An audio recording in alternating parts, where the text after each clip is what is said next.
Hello everyone and welcome to our third lesson, personal pronouns. Just like in English, personal pronouns in German are used to substitute nouns once they have already been mentioned. Let's start with the first case, which is the nominative case. In the nominative case, the pronouns are the subject of the sentence. Let's start with the singular form in the first and second person. In the first person, we have the word ich, which is equivalent to I. In the second person, we have the word du, which means you. If you want to address someone in a formal way, in German we also have the word sie, which means you.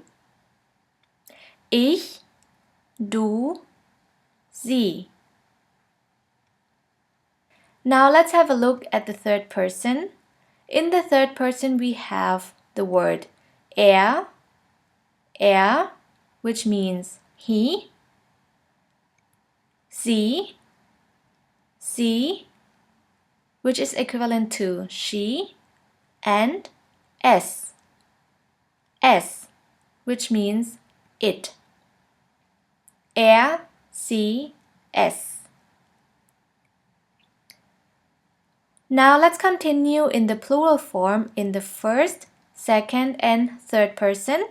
In the first person we have the word wir, which is equivalent to we. In the second person we have the word ihr, which means you. Also here in the second person plural we have the formal form of you, which is sie as well. And in the third person plural we have the word sie, which means they. Maybe you already noticed that the word sie is used for both she and they. Therefore, you have to figure out the difference from the context. And also the formal form of you in the singular and plural form, sie, is always capitalized. Wir, ihr, sie.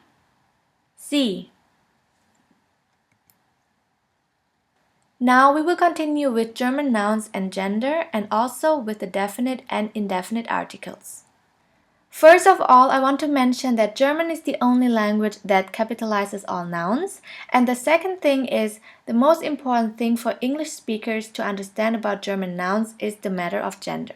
You will see that German nouns have different genders. Let's have a look at the definite articles in the nominative case. As I already mentioned, in German we have three different genders, der, die, and das, which is equivalent to the English the. I want to start with the first gender, which is the masculine form, der.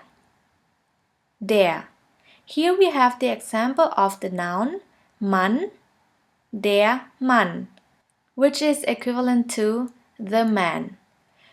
We just learned about the personal pronouns. The personal pronouns of der Mann is er, which can be translated as he. Now let's have a look at der, die, das in the feminine form. Here we have the example of die Frau,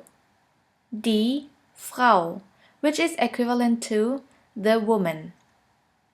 Also here we have the personal pronouns sie, which means she.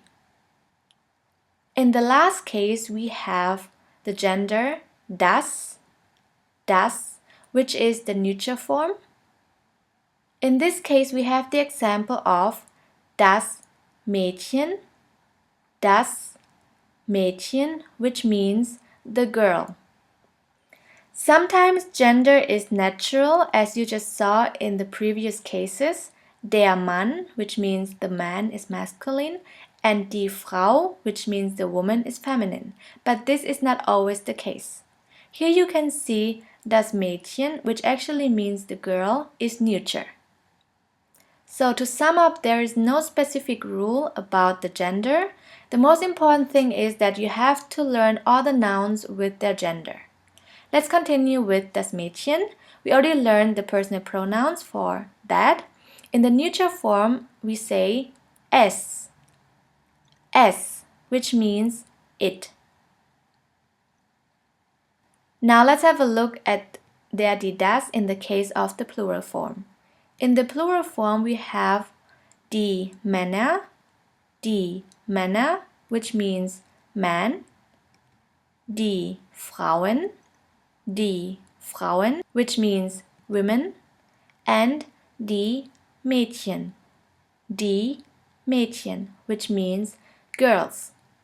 Here you can see that the gender for the plural form is always die. The personal pronouns for that is sie, which means they. Now let's have a closer look how the noun is changing from the singular form to the plural form. Let's start with the singular form of the word der Mann, which means the man. In the plural form, der Mann is changing to die Männer, which means man. In the second case, we have the word die Frau, which means the woman. In the case of die Frau, in the plural form, it changes to die Frauen, which means women. Der Mann, die Männer, die Frau, die Frauen. In the last case, we have the example of the word das Mädchen,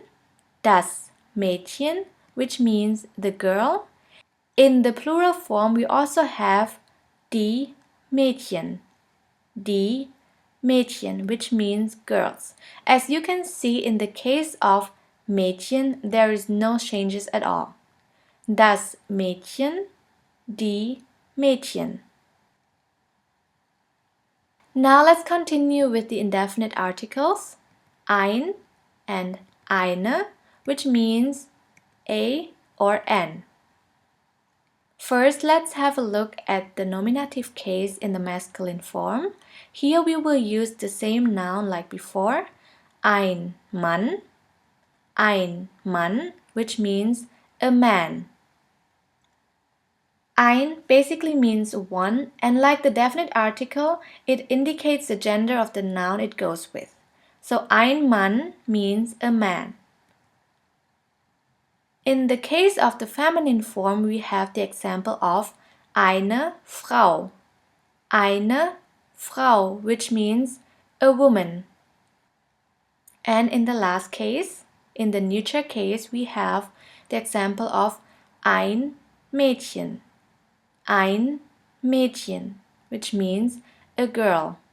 To sum up what we just learned about the indefinite articles, we can say that for the feminine form, only eine can be used, and for the masculine and neuter form, only ein is correct.